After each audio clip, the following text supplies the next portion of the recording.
अब हमारे पास क्लास 10 के एक्सरसाइज 10.2 का क्वेश्चन नंबर 8 है कि एक वर्त है, उसके परिगत एक चतुर्भुज खींचा गया है एबीसीडी। सिद्ध करना है कि AB plus CD equal AD plus BC। तो देखिए, मान लिया ये हमारे पास कोई सर्कल है, वर्त हुआ, इसके परिगत एक चतुर्भुज खींचा गया है।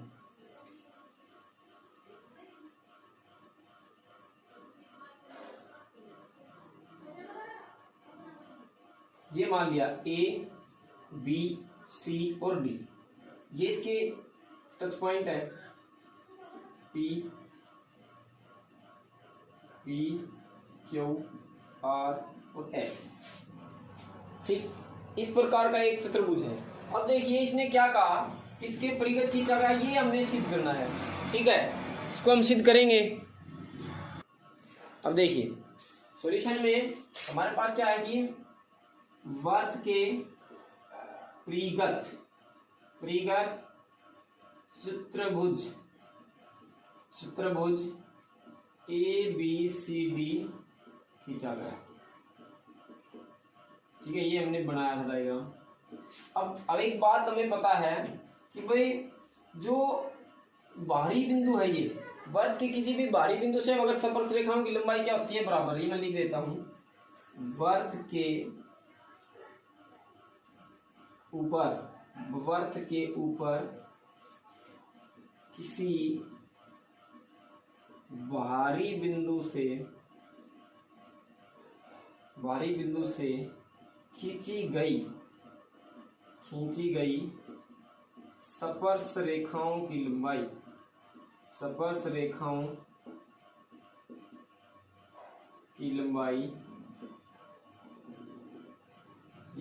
बराबर होती है। कोई भी पॉइंट ले लिया बाहरी, जैसे D पॉइंट बाहरी बिंदु है, C point, A point, B point. अब D से जो स्पर्श रेखा खींचेगी, D से क्या खींचेगी, DR और DS, तो ये आपस में क्या है, इक्वल है। तो हम कैसे करेंगे, आप देखिए, हम इसमें से करेंगे A पॉइंट हमारा बाहरी बिंदु है, AP इक्वल AS, क्योंकि देखो ये बाहरी बिंदु, इसकी स्पर्श रेखा यहाँ तक, इसकी स्पर्श रेखा यहाँ तक, तो AP और AS की इक्वल है। तो हम क्या लिखेंगे यहाँ पे, AS is equal to AP। ठीक, उसी प्रकार इधर लिखेंगे हम B पॉइंट BP और BQ, तो हम यहाँ लिख देंगे BQ इक्वल BP, लिख दिया। उसके बाद C की बारी, तो CQ इक्वल है किसके, CR के, स्पर्श रेखा है बारी से। उसी प्रकार ये DS इक्वल है DR। ठीक, इक्वेशन नंबर 1 कर लीजिए, इक्वेशन नंबर 2 कर लीजिए, इक्वेशन नंबर 3 कर लीजिए, इक्वेशन नंबर 4 कर लीजिए।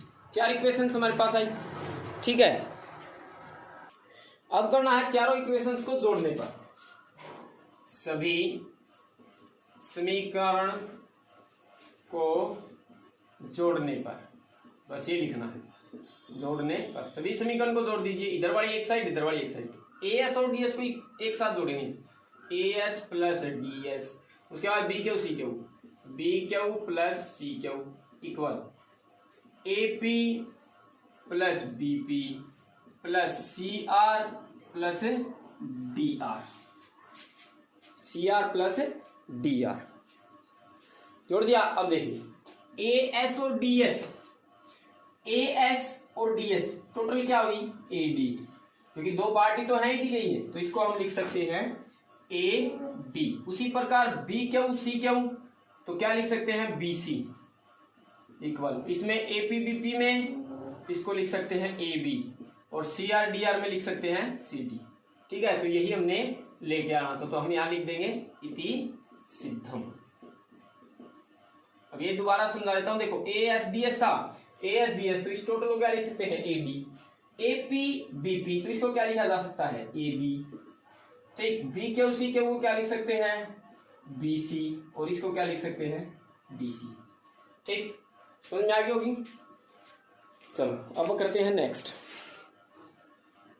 देखिए क्वेश्चन नंबर 9 कहता है कि XY तथा X'Y O केंद्र वाले किसी वर्ग पर दो समांतर रेखाएं हैं। समांतर रेखाएं वो होती हैं जिनको कितना भी खींच दिया जाए, लंबा कर दिया जाए, वो इक्वल ही, मतलब समान ही रहती है, उनके बीच की डिस्टेंस वही वैसी ही रहती है, इक्वली। तो देखिए कोई वर्ग था, ठीक है। अब ये कह रहा है कि इसके ऊपर दो स्पर्श रेखाएं हैं जो समांतर है। एक तो ये वाली है भाई, और एक इसके नीचे है, दोनों पैरेलल है, ठीक। ये एक्स वाई है और ये X dash Y dash, Y dash. ये इसका केंद्र है ओ, इनको मिला दो एक बार, केंद्र हो गया ये ओ। ये पी है और ये क्यू। अब देखिए स्पर्श बिंदु सी पर, अब एक स्पर्श बिंदु और है सी। देखो ये कहां से रेखाएं हैं, स्पर्श बिंदु सी पर स्पर्श ए बी, ये है कोई लाइन जो इसको यहां पे टच कर रही है सी पर, ठीक। ये ए पॉइंट आता है और ये आता है हमारा बी पॉइंट पर। स्पर्श ए बी एक्स वाई को ए तथा एक्स डैश वाई को बी पर स्पर्श करती है, प्रतिच्छेद करती है, ये कर दिया। अब देखो, अब हमने क्या करना है, इसको मिला दीजिए एक बार, ये इसके मिल जाएगा और ये इधर मिल जाएगा। अब इसने कहा कि angle A O B 90 degree सिद्ध करें, ठीक। Angle A O B 90 degree सिद्ध करें। अब एक बात सॉल्यूशन में क्या लिखेंगे, हमें पता है कि भाई वृत्त के बाहरी बिंदु से खींची गई स्पर्श रेखाओं की लंबाई बराबर होती है। ये तो हमें पता ही है, बराबर होती है।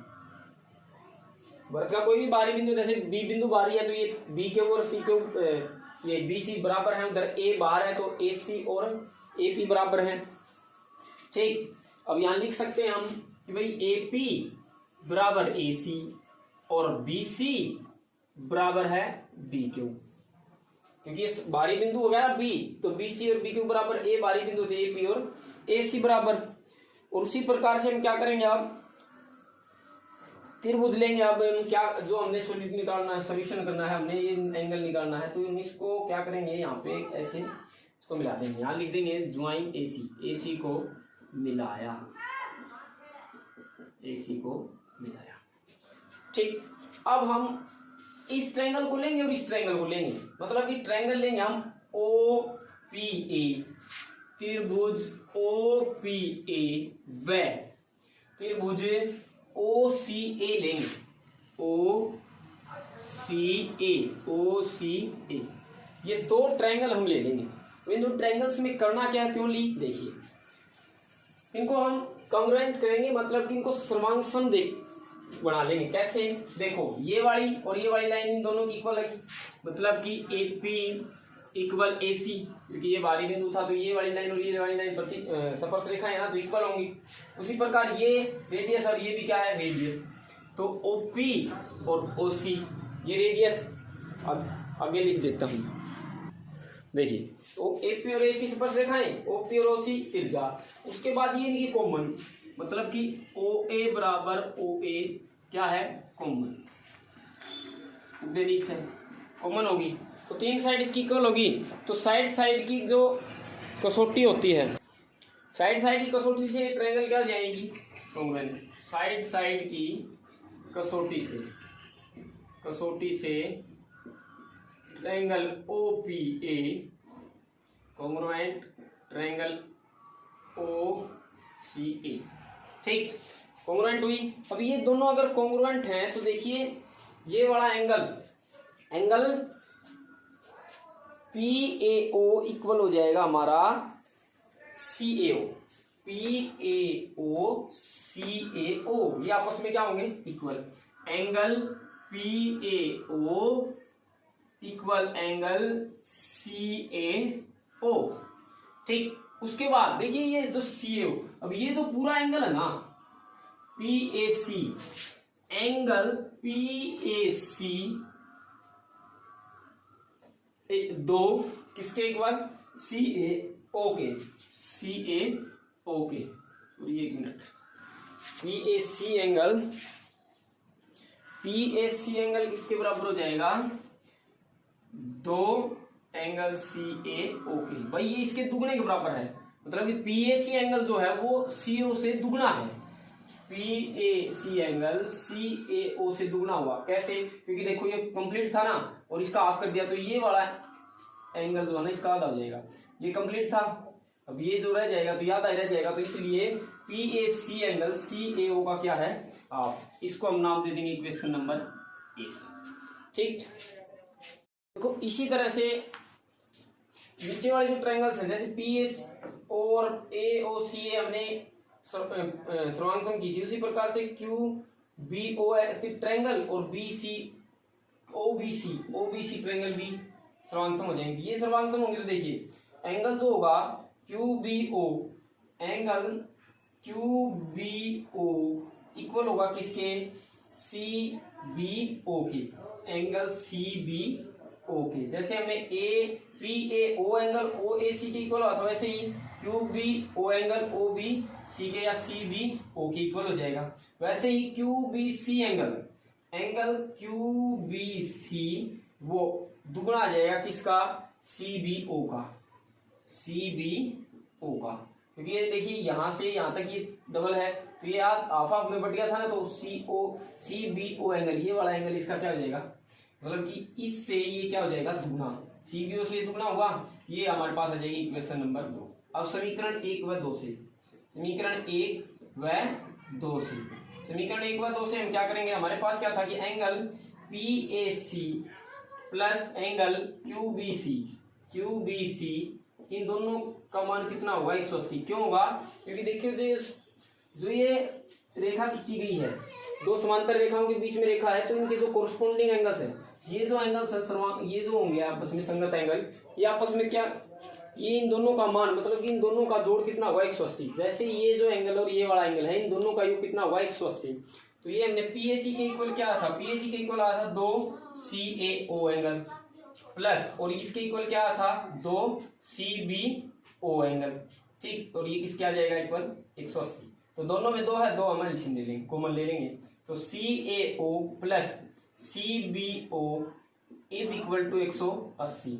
अब ये 2 इसको डिवाइड करेगा तो C A O plus angle C B O is equal to 180/2 cut जाएगा, तो angle C A O plus angle C B O is equal to 90। तो देखिए इन दोनों का अंदर वाले, इन दोनों का मान लिया इसका 1 ये 2, इन दोनों का मान कितना आया, 90। तो हमारे पास ये एक ट्रायंगल बनी हुई है, देखिए ये ए ओ बी एंगल निकालना थी, ट्रायंगल हुई ना ए बी ओ ट्रायंगल। तो हम क्या करेंगे, अब ट्रायंगल ए ओ बी में तीनों कोण है, त्रिभुज के तीनों कोण का कितना आ जाएगा, 180। तो मतलब कि angle C A O plus angle A O B plus angle C B O is equal to 180 degree. मतलब कि सी बी ओ अंदर का और सी ए ओ अंदर का, और ये वाला एंगल, इन तीनों का योग कितना हुआ, 180।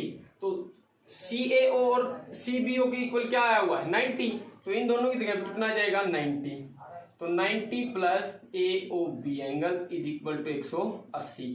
तो एंगल ए ओ बी हमारे पास आ जाएगा 180 माइनस 90। तो A O B is equal to हो जाएगा हमारा कितना, 90। और इसी को हमने लेके आना, ये हो जाएगा इति सीधा। ठीक है, तो आपको ये सवाल समझ में आ गया होगा। इसके ये जो सवाल है बहुत इंपॉर्टेंट है, इसको बार बार इसका अभ्यास कीजिएगा।